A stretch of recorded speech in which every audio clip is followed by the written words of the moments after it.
नमस्ते दोस्तों। आज सुनिए जायदाद में भागीदार। उखड़ी उखड़ी सी आनंदी बरामदे में टहल रही थी।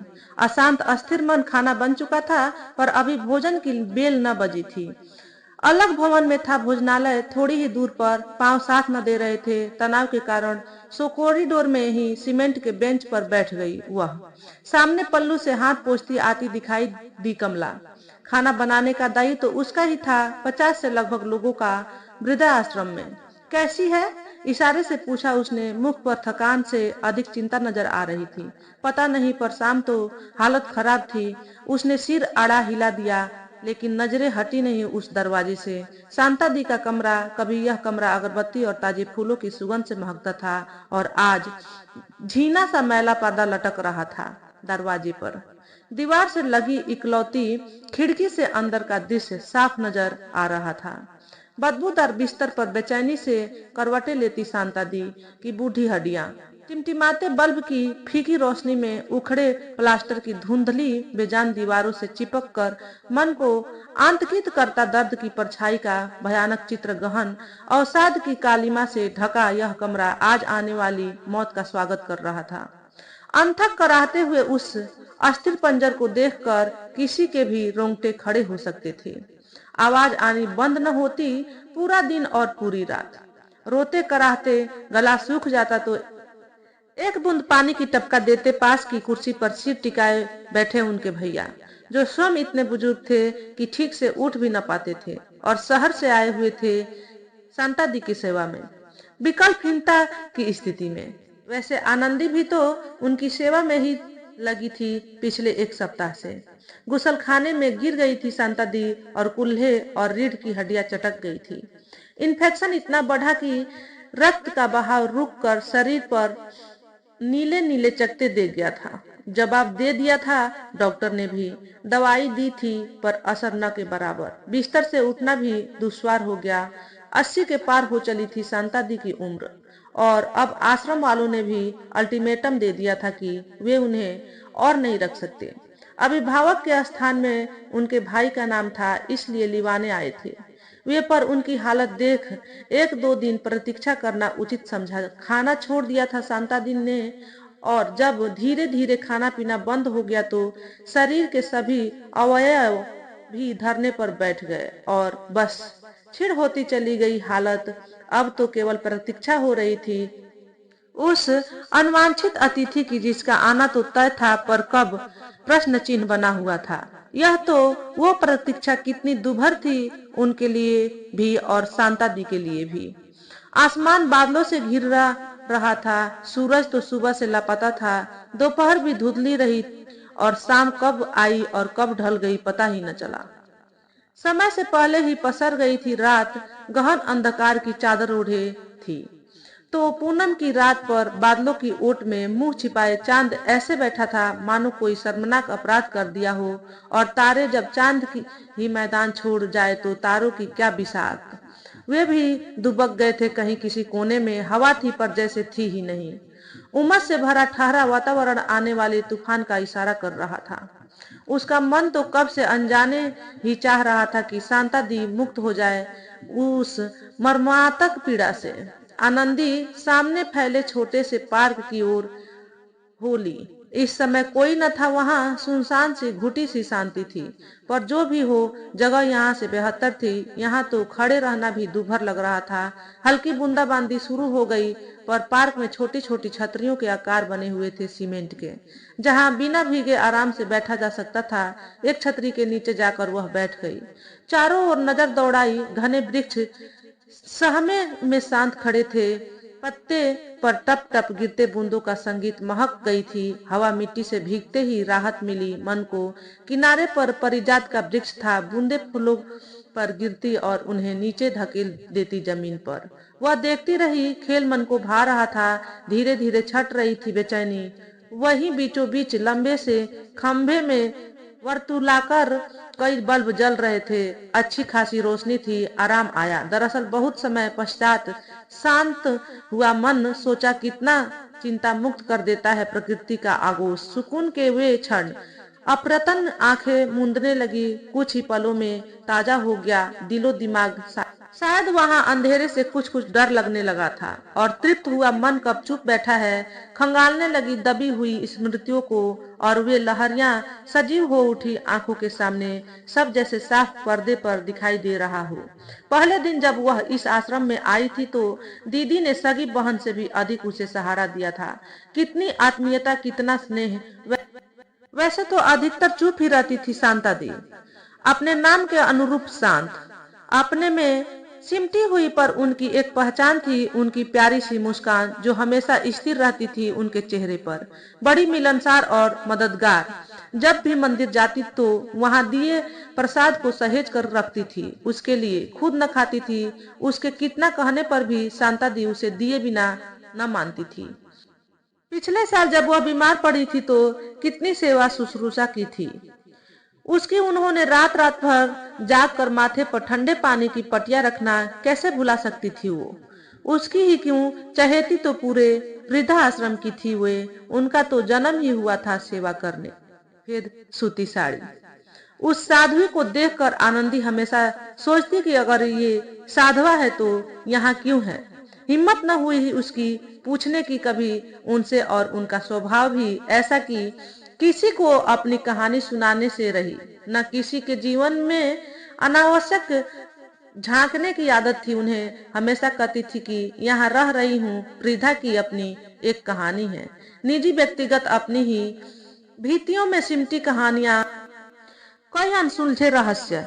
कहने को बहुत कुछ, लेकिन मुंह सबके सिले हुए हैं। शिकायत करे तो किससे, किसी को ईश्वर ने ठगा तो किसी को अपने खून ने, तो किससे कहें। बहुत बार उसने उन्हें उकसाने की कोशिश की थी, बताए कुछ अपने जीवन के बारे में, पर शांता जी तो शांता जी ठहरी, हमेशा बात पलट देती थी। याद है उसे उस शाम जब दीदी बरामदे में बैठी थी और वह लौटी थी मंदिर से, आते ही कुर्सी खींच ली थी उसने और उनके सामने बैठ गई थी सुस्ताने, और बस शांता दी शुरू हो गई थी अपनी कहानी सुनाने। क्या कहा जाए इसे, वह आज तक असमंजस में है। आप बीती कहानियां, विकृत अनुभवों की खून सनी खरोचों से निकली उस भुक्तभोगी की आर्त पुकार, जो भी हो सुनकर बुरी तरह से घायल हो गई थी आनंदी। लेकिन उनके माथे पर शिकन तक न आई थी अनथक अपनी कथा सुनाते। सामने दीवार घूरती हुए आत्मालाप करने लगी थी। न जाने कौन दिशा की हवा चली थी उस दिन, सुलग आए थे मन में दबे बूझे अंगार, और ज्वालामुखी फट पड़ी थी। बोलती रही और बस बोलती रही थी, इस भान से परे कि कौन सुन रहा है, सुन भी रहा है या नहीं। कितने बरसों से छिपाया था उन्होंने यह दावानल अपने अंदर, जिनकी लपटों में रोज थोड़ा थोड़ा अंश अंश घूंट घूंट कर वे जलती रही, पिघलती रही, पर किसी को न बताया। आंसुओं का खारा समुद्र तो कब का सूख चुका था, फिर यह बड़वागिन आज कैसे प्रज्वलित हो गई थी। क्या हुआ था ये तो पता नहीं, पर उनकी आप बीती की पलटों में आनंदी बेहताश सुलझ गई थी बुरी तरह। वे बोल रही थी, उस रात बाहर अंधेरा था, घना अंधेरा, बहुत देर हो गई थी, मैं सो न पाई थी, बरामदे में चक्कर काट रही थी। बाहर स्ट्रीट लाइट गुल थी ना, इसलिए कार की हेडलाइट आते ही मैं सतर्क हो गई थी। दरबान ने दरवाजा खोला, कार अंदर आई, रोशनी थी, अंदर देखा, वे उतरे, साथ में निर्मला भी उतरी। मैं हैरान, आज इस टाइम वे उसे यहाँ क्यों लाए। उसे नीचे ड्राइंग रूम में बिठा हुए मेरे कमरे में आए, आकर पलंग पर बैठ गए। शांता सुनो, उन्होंने अपराधी की तरह नजरें झुकाकर धीरे से कहा, मैंने तुम्हें बताया था ना कि मुझे कर्जा चुकाने के लिए निर्मला के भाई की मदद चाहिए थी, और उसी कारण आज मुझे समझो प्लीज उसके भाई की मांग थी। ये तुम जानती हो कि मैं कितना डूब चुका हूँ और मेरे पास कोई विकल्प न था। प्लीज मैं तुम्हें कैसे बताता ये सब, केवल हाथ जोड़ प्रार्थना कर सकता हूँ कि तुम विशाल मन से उसका स्वागत करो। मैं वचन देता हूँ तुम्हें आगे मुझे कुछ सुनाई न दिया, जो न सुनना था वह सुन चुकी थी। अब आगे वे क्या बोल रहे थे पता नहीं। मेरे दिल ओ दिमाग में आरियां चलने लगा सैकड़ों रेलगाड़ियां तेज आवाज करती मेरे ऊपर से गुजर जा रही हैं। मस्तिष्क सुन्न, कान बज रहे थे, शरीर जल रहा था, कुछ समझ न आ रहा था। अचानक आकाश का ध्यान आया। आकाश, हाँ, आकाश को बताना था। वह हॉस्टल में इंजीनियरिंग की पढ़ाई कर रहा था। मैं चुप जड़वंत बैठी हुई थी। फफक फफक कर रोना चाहती थी, चीखना चिल्लाना चाहती थी, पर मुंह से कुछ न निकला, केवल सिसकारी के। पांव धरती से चिपक गए थे, चाह कर भी उठ न सकी। वे उठे, पास आए, मुझे झकझोरा। मैं होश में आई, उठी, तेजी से उन्हें अपने आप से अलग कर दिया। झटक कर कमरे से बाहर निकल अपने कमरे में चली गई। अटैची निकाली। भागना था इस नरक से, मुक्ति चाहिए थी इस देवता से, पति परमेश्वर से। कितना चाहा था, टूट कर चाहा, क्या क्या न किया था मैंने। सब कुछ उन्हें समर्पित कर दिया था ना। कभी कोई फरमाइश नहीं की, तो आज यह क्यों? वो तो भगवान का शुक्र था कि पिछले सप्ताह नंदन की लड़की का ब्याह हुआ था। मेरे गहने बैंक से निकल कर घर में रखे थे, सब समेट लिए, कपड़े भी। पेटी पकड़ तेजी से सीढ़ियां उतरी और नीचे आई। मुझे देख निर्मला उठ खड़ी हो गई। वे उसे कुछ समझा रहे थे, मुझे कुछ ना सूझा। बस भाई के पास जाना था। 3 भाइयों में मैं इकलौती बहन। 2 भाइयों ने पहले ही पत्ता काट लिया था, तीसरा हमेशा मेरा हित चिंतक मेरी मदद को रहता था। ड्राइवर घर जाने की तैयारी कर रहा था, उसे रोककर मैं गाड़ी में बैठ गई। उन्होंने नहीं पुकारा, वे शायद जानते थे कि मैं कहाँ जा रही हूँ। घर छोड़ दिया, बेटे को फोन नहीं किया। आनंदी की कपकपी छूट रही थी। शांता दी ने न जवाब दिया, न उसकी ओर देखा। वे बोलती चली गई अपनी रौब में। भैया के सिवा कुछ न सूझा। भाभी के बारे में भी न सोचा। सोचा था पहले यहाँ से निकल जाऊं, तब हाथ के फोन न थे। बेटे को कैसे बताती और इतनी रात गए परेशान न होता। ड्राइवर भैया के घर छोड़ चला गया। अंदर गई, भैया भाभी सब सामान्य थे। मेरी पेटी देखी और चुपचाप देखते रहे। गले लगाया, न ही परेशान हुए। उन्हें मेरे आने की सूचना शायद पहले ही मिल चुकी थी। भैया, मैं आगे कुछ कह न पाई। अभी आराम करो, सुबह बात करेंगे। भैया इतना ही बोले और भाभी मुंह दूसरी ओर किए अंदर चली गई। क्या नहीं पूछेंगे क्या हुआ?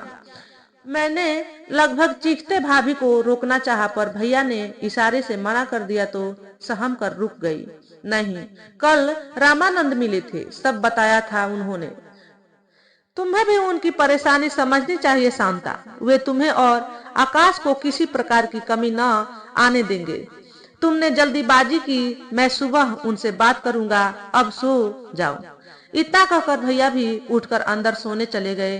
3 लड़कियों के रिटायर्ड पिता, 2 को ब्याह चुके थे, तीसरी अविवाहित थी। छोटा सा घर, 2 कमरे थे।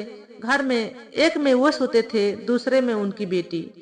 वो सो चुकी थी, मुझे अंदर सोने को भी न कहा। मैं अवाक रह गई। तो इन्हें सब मालूम है और मुझे समझाया जा रहा है। पीड़ित को ही अपराधी बना दिया गया इनकी नजरों में। मेरा सर घूम रहा था, चक्कर से आ रहे थे। लगा पछाड़ खाकर गिर जाऊंगी। वही बाहर सोफे पर ही लेट गई। कान अंदर ही लगे थे। भैया के कमरे के पर्दे से छन कर आती आवाज साफ सुनाई दे रही थी। भाभी कह रही, सुनो, कल जाकर दीदी को छोड़ आओगे ना? हाँ, और क्या करूं? और वे जाने से मना कर दे तो? तुम मनाना उन्हें, यहाँ तो हम ना रख सकेंगे। भैया की आवाज काफी संतुलित थी भाभी से बात करते हुए। वे कभी उससे ऊंची आवाज में बात न करते थे। सही कहा, भाभी गर्जी। जानती थी कि बाहर तक आवाज जा रही है और मैं सुन रही हूँ। वो कमली जी है ना, अपने शर्मा की बीबी। उन्होंने अपनी सास को गुरुजी के आश्रम भेज दिया है। सब मुफ्त है वहाँ बेसहारा वृद्धाओं के लिए। अगर घर न जाना चाहे तो वहाँ प्रबंध कर दीजिए। हम तो न रख पाएंगे, शहर से दूर स्वामी जी का आश्रम है। चाहो तो जैसा कि रामानंद जी कह रहे थे, रख रखाव भी दिया जा सकता है ना। बस यहाँ न रहे इतना देख लेना आप। भाभी, मैं वहाँ चली जाऊंगी। मैं भागती तुरंत अंदर चली आई थी, बिना सोचे समझे। वहाँ बस उस घर न भेजना। हाँ हाँ, चली जाऊंगी, बस वहाँ नहीं रहूंगी। वे दोनों निष्पलक देखते रहे मुझे। बस रात सब आराम से सोए सिवाय मेरे। शांता दी के सर्द काले होठों पर विषैली मुस्कान आ गई थी। लाल लाल आंखों में खून उभर आ गया था। बुरी तरह हाँफ रही थी वे। चिपके हुए गालों की हड्डी सूखे पत्ते की तरह खड़खड़ा रही थी। अपनी हथेली से माथे को वे कूटे जा रही थी। जोर जोर से चेहरे की कालिमा गाढ़ी होती जा रही थी। खोपड़ी से चिपके रूखे सफेद बाल माथे पर बिखर आए। खून जमकर डरावना हो गया था चेहरा। उसे लगा जैसे वे जीवित मनुष्य नहीं, कोई अकड़ी हुई लाश उसके सामने बैठी बोल रही हो। धक से रह गई थी वो। आज उस घायल शेरनी को देखकर उसे डर लगने लगा था। फिर कुछ पल में संयत होकर उन्होंने पल्लू से मुंह पोंछा, बाल पीछे किए और फिर बोलने लगी, पर नजरें सामने की दीवार पर गड़ाए रही। कुछ ढूंढ रही थी वे नजरें, शायद अपना बीता कल या किसी और को, किसको वे ही जाने। सुबह होते ही मैं निकल गई थी आश्रम के लिए। कितना समय हो गया यहाँ रहते पता ही नहीं, तभी से यही पड़ी हूँ। यहाँ आने से पहले गहने भौजाई को दे दिए थे। सोचा बेटे को तो वे नहीं छोड़ेंगे, वो तो उनका अपना खून है। हाँ, शादी में मैं गहने दे दूंगी, उससे बात हुई थी आकाश से। उसने ढांढस दिया था तो 2 साल प्रतीक्षा करने कहा था उसने, ताकि वो अपने पैरों पर खड़ा हो जाए तो मुझे यहाँ से निकाल अपने पास रख सके। पर मुश्किल से 1 आधा महीना ही हुआ था। चल बसा आकाश दुनिया छोड़कर, मुझे छोड़कर एक्सीडेंट में। नहीं, चीख निकल आई थी उसकी और उसे रोकने के प्रयत्न में कसकर अपनी बाईं हथेली से दबा लिया था उसने होठों को। जबड़ा हथेली का आघात न सह पाया, दर्द से कांपने लगा, दांत कटकटाने लगे। कपकपी से ठंडी लहर दौड़ गई रीढ़ की हड्डी में। दाएं हाथ में पकड़ा हुआ पानी का गिलास छन से नीचे गिरा, गोल गोल चक्कर काटता हुआ कोने में लुढ़क गया था। स्टील का था, टूटा नहीं। आघात सह गया। कांप रही थी वह। सीने में सांप की तरह कुलबुलाता दर्द फांद कर गले में आकर अटक गया था।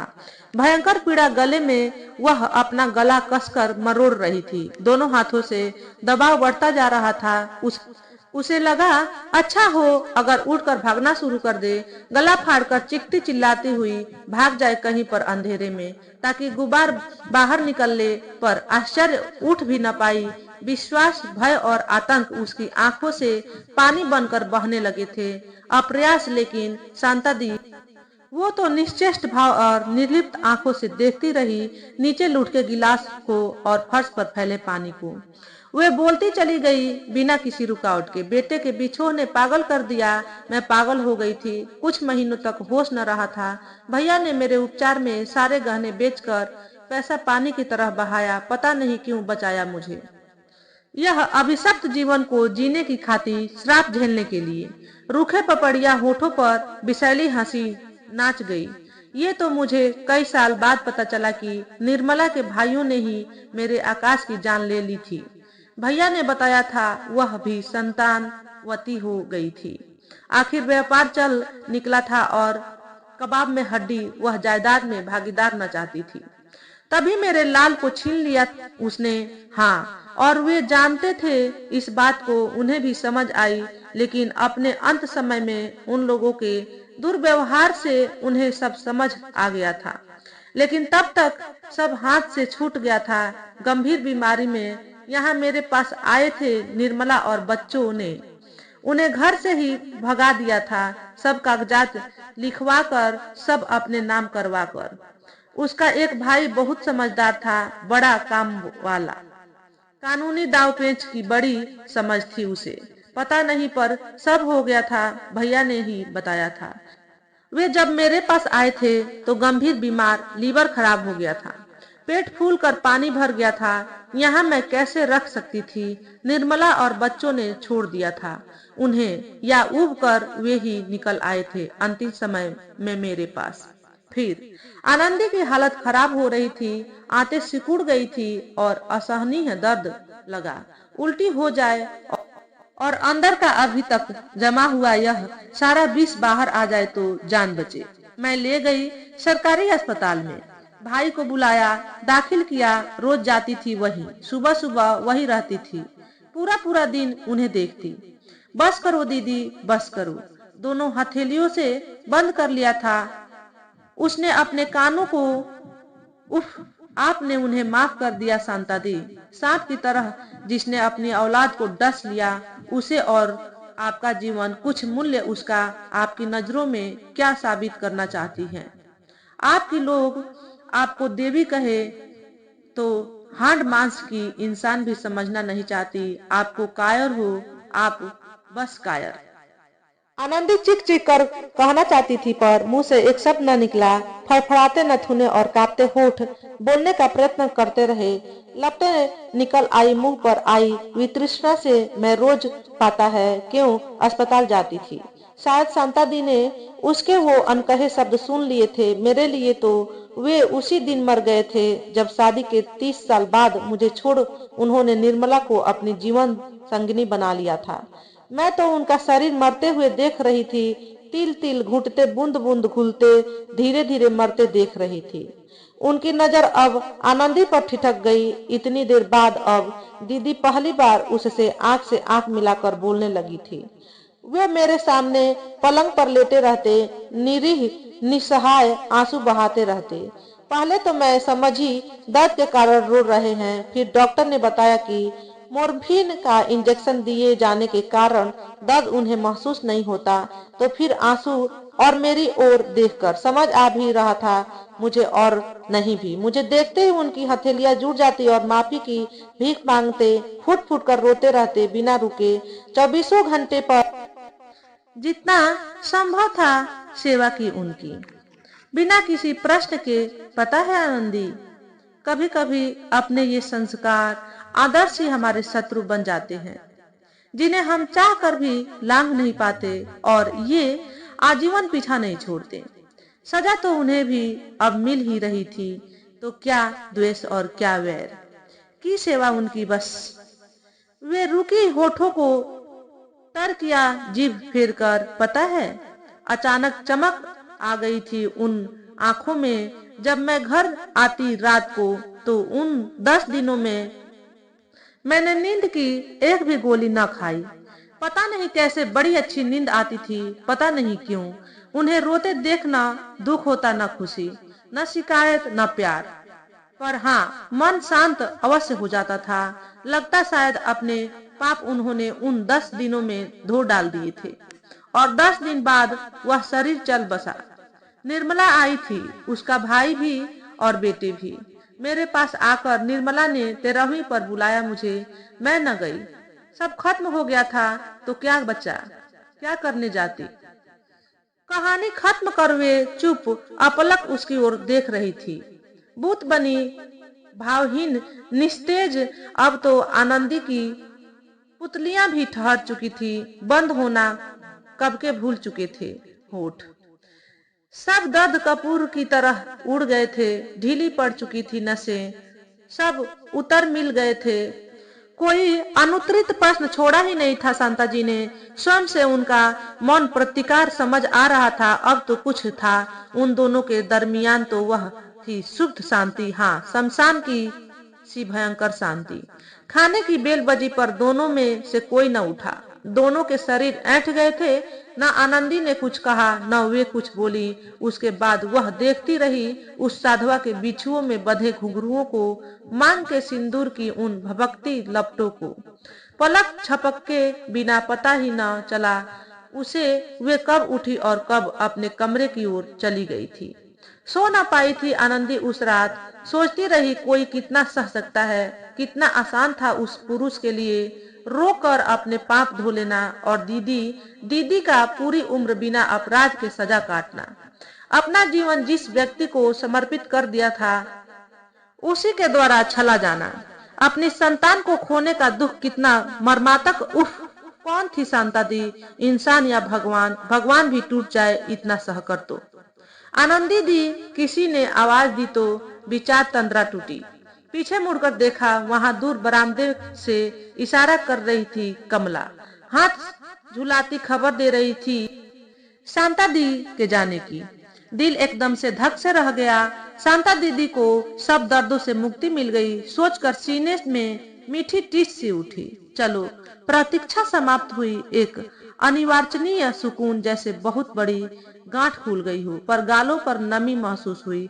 हथेली से गाल छुए तो पता चला पानी बह रहा है आंखों से। पता ही न चला कि कब से बह रहे थे। आंसू थे न, इसलिए बिना अनुमति बहने लगे थे। वे कहाँ किसी दूसरे के दर्द को महसूस करते हैं, वे तो अपना दर्द ही बयान करते हैं। बह निकले। हल्कापन महसूस हुआ, जमा हुआ दर्द पानी बन बाहर निकल गया।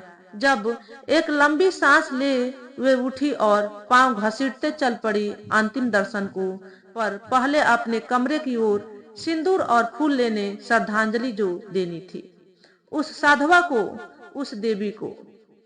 गुरुजी आए, मुंह में गंगा जल की बूंदें टपकाई, आश्रम वासियों ने विदाई दी और बिना विलंब किए रात को ही सब तैयारियां कर भेज दिया गया। शांता जी को किसका इंतजार था और आश्रम में समय नहीं देखा जाता। आखिर और भी कई वृद्ध सांसें थी जिनका ख्याल रखना मजबूरी थी उन लोगों की। रात गहरा गई थी, हवा से हिलते पेड़ों की परछाइयां बड़ी भयानक लग रही थी। खिड़की से उसने बाहर झांका, सामने शांता जी के कमरे में रोशनी थी। कमरे की सफाई हो रही थी, सब धूल झाड़ कर फिर संवारा जा रहा था। चादर लिहाफ तक ये सब नए रखे जा रहे थे। शायद कल फिर कोई निराश्रिता रहने के लिए आ रही थी। हाँ, एक और सताई हुई आत्मा, एक और नई कहानी। तो दोस्तों, आज के वीडियो में बस इतना ही। अगर आपको हमारे द्वारा बताई गई कहानी थोड़ी सी भी अच्छी लगी हो तो वीडियो को लाइक और शेयर करें।